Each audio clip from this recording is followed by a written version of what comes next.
Ella, okay lang kung ayaw mo magpaligaw. Pero sana naman huwag mo muna akong husgahan.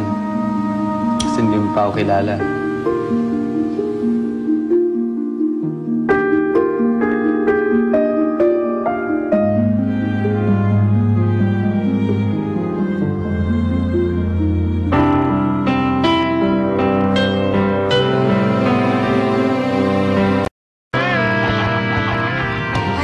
Napakabait naman pala talaga nitong si Adrian.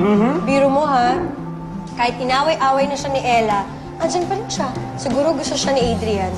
Ganyan talaga kami mga malalaki. Talagang mababait talaga kami.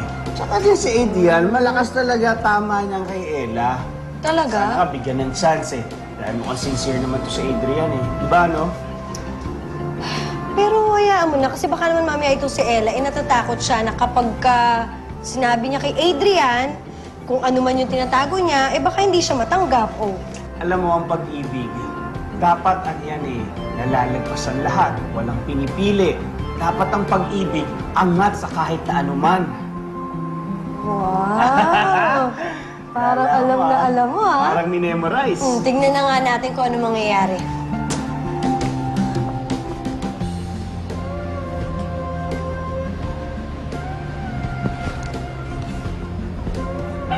Jenny!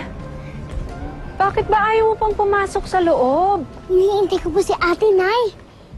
Naku, ito namang anak ko. Excited na excited. Siyempre po, Nay. Siguradong matutuwa yan si Ate pag nakita niya yung grades ko. Puro line of 9. Naku, siyempre. Ayun ang Ate! Oh, Ate! mag-ingat ka!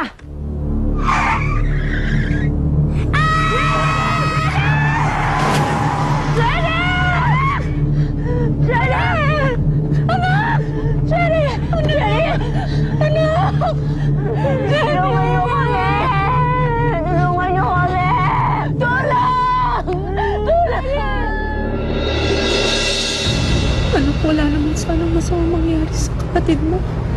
Ay, huwag kayong mag-alala. Hindi tayo pababayaan ng Diyos.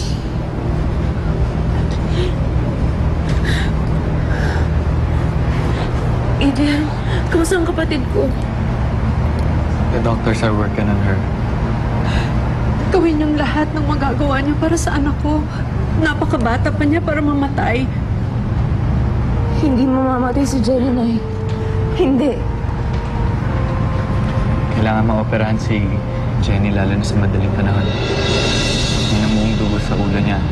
Kailangan tanggalin.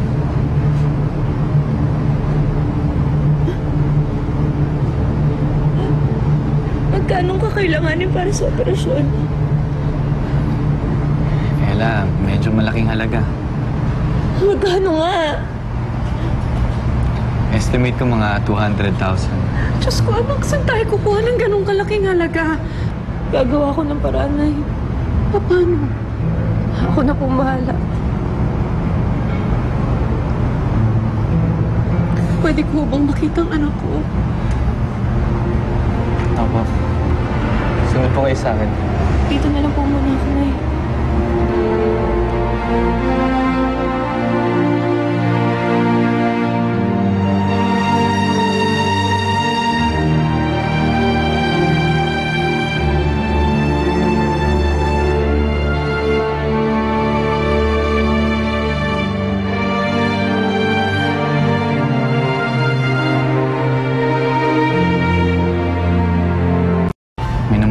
Sa ulo niya.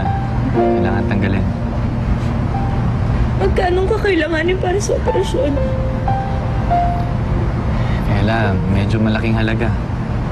Magkano nga? Estimate ko mga 200,000. Diyos ko, anak, saan tayo kukuha ng ganong kalaking halaga?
fairness ha, ngayon mo lang ginawa yan, pero tingnan mo naman, tiba-tiba ka.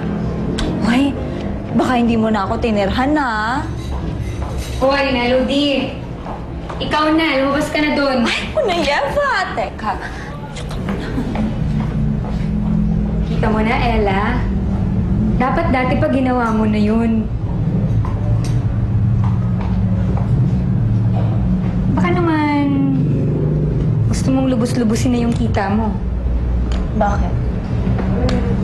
As usual, gusto kang i-table ni Sir Joe.